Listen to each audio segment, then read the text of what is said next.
ఏ ముహూర్తాన్ని జగన్మోహన్ రెడ్డి గారిని మనం గెలిపించి రాష్ట్రాన్ని ముఖ్యమంత్రి చేసాము కానీ ఆ రోజు నుంచి కూడా విచిత్రాలు జరుగుతున్నాయండి మన రాష్ట్రంలో.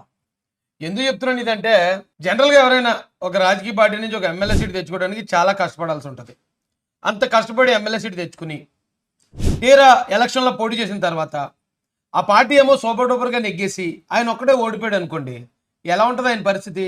అరే నేను చాలా దురదృష్టవంతుల్లా ఉంది, నేను కూడా గెలుచుంటే మాది అధికార పార్టీ, మా పార్టీ అంతా గెలిచేసింది, హ్యాపీగా నాకు అధికారం అనిపించే అవకాశం ఉండను, అరే నేను ఓడిపోయాను అని బాధపడతారు ఎక్కడైనా కానీ. కానీ ఆంధ్రప్రదేశ్లో ఏంటో దానికి భిన్నంగా జరుగుతుందండి.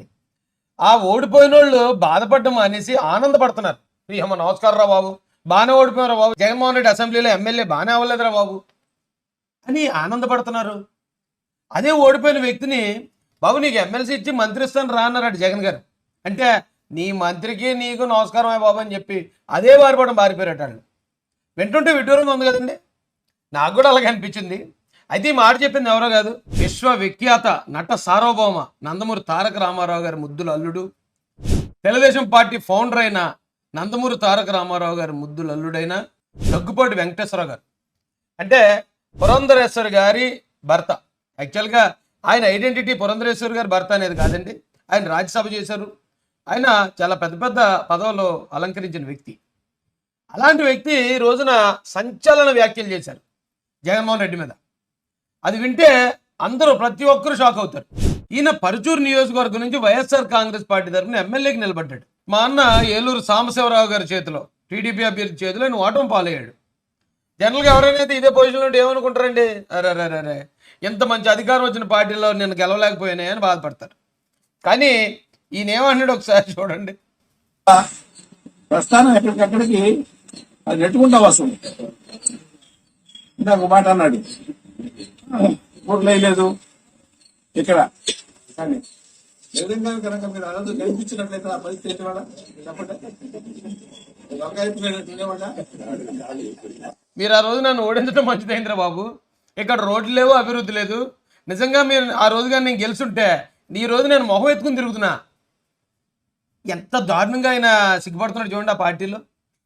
జగన్మోహన్ రెడ్డి గారి పరిస్థితి ఏంటంటే రోజు రోజుకి పాపం ఇలా అధపాతాలకు వెళ్ళిపోతుంది ఏంటి. ఎలా అయితే సర్రమని పొంగాడో అంతే ఫాస్ట్గా చప్పబడిపోయాడు.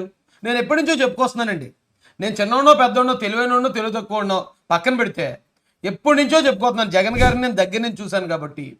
అన్నా మీ ప్రవర్తన వల్ల పార్టీ ఓడిపోవడం ఒకటే కాదు, 2024 తర్వాత పార్టీ కనుమరుగైపోద్ది అని చెప్తున్నాను. నేను ఇప్పుడు కూడా చెప్తున్నాను, నోట్ చేసుకుని పెట్టుకోండి. ఎందుకంటే ఆ పార్టీ నుంచి ఓడిపోయిన వాళ్ళు, ఆ పార్టీ అధికారంలో ఉండగానే ఓడిపోయిన వాళ్ళు ఆనందపడుతున్నారు, సంబరాలు చేసుకున్నారు, భలే ఓడిపోయినారా బాబని. గెలిచిన వాళ్ళు ఏమో ఆ పార్టీని వదిలేసి ప్రతిపక్ష పార్టీ అయిన తెలుగుదేశం పార్టీలో జాయిన్ అయిపోతున్నారు. ఇప్పుడు లేటెస్ట్గా వచ్చిన వార్త, అన్న 80 మందిని మార్చేస్తున్నాడట. అన్న పొరపాటు చేశాడు, అన్న సరిగా పరిపాలించలేదు, అభివృద్ధి చేయలేదు. దానికి నేను కాదు కారణం, ఒక ఎమ్మెల్యేలే అని పాపం గెలిచిన ఎమ్మెల్యేల మీద ఆయన నెపం నెట్టేసి, ఈయన తప్పు చేసే తప్పును వాళ్ళ మీద నెట్టేసి వాళ్ళ వల్లే నాశనం అయిపోయింది ఈ రాష్ట్రం కాబట్టి వాళ్ళు తీసేస్తున్నాళ్ళండి అని మళ్ళీ ప్రజలను మోసం చేస్తూ 80 మంది ఎమ్మెల్యేలు బలిపశువులు చేస్తున్నాడు జగన్ అన్న. అయితే ఆ వైసీపీ పార్టీ తరఫున నెగ్గిన ఎమ్మెల్యేలని బలిపశువులు చేస్తుంటారు, చూస్తూ ఊరుకుంటారా? ఇంకో జగ్గంపేట ఎమ్మెల్యే జ్యోతుల చట్టిబాబు గారు అప్పుడే ఆయన తెలుగుదేశం పార్టీలోకి వస్తున్నారట అని రూమర్లు వినబడుతున్నాయి. మా ప్రతిపాడు ఎమ్మెల్యే గారి గురించి పర్వత పూర్ణచంద్ర ప్రసాద్ గారు, ఆయన గురించి కూడా రూమర్లు వినబడుతున్నాయి. పిఠాపురం ఎమ్మెల్యే పెండం దొరబాబు గారి గురించి రూమర్లు వినబడుతున్నాయి. అసలు వీళ్ళేం తప్పు చేశారు? ఎమ్మెల్యేలు తప్పు చేసిందే ఉంది. జగన్మోహన్ రెడ్డి అభివృద్ధి చేయక, జగన్మోహన్ రెడ్డి సరైన పరిశ్రమలు తీసుకురాక, జగన్మోహన్ రెడ్డి అమరావతిని అభివృద్ధి చేయక, మొత్తం రాష్ట్రాన్ని అంతా ఆయన సంకనాకించేస్తే ఎమ్మెల్యేలు ఏం చేస్తారండి? ఇప్పుడు ఆ ఎమ్మెల్యేలు అందరూ తెలుగుదేశం జనసేన కూటమి వైపు నడిచి వస్తున్నారు. ఏమవుతుంది పరిస్థితి?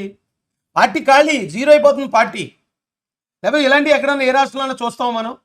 ఇలాంటి అద్భుతాలు, అన్ని విచిత్రాలు జరుగుతున్నాయి ఈ రాష్ట్రంలో. దీనంతటికీ కారణం one and only Jaganmohan Reddy. ఆయన తీసుకున్న నిర్ణయాలు, ఆయన మాత్రం డబ్బు సంపాదించుకోవాలి, మిగతా వాళ్ళందరూ నాశనం అయిపోవాలి. ఆ పార్టీలో గెలిచిన వాళ్ళని కూడా బ్యాట్ చేసేయాలి. ఇప్పుడు ఆ 80 మందిని మరి బ్యాట్ చేస్తున్నట్టే కదా జగన్మోహన్ రెడ్డి గారు.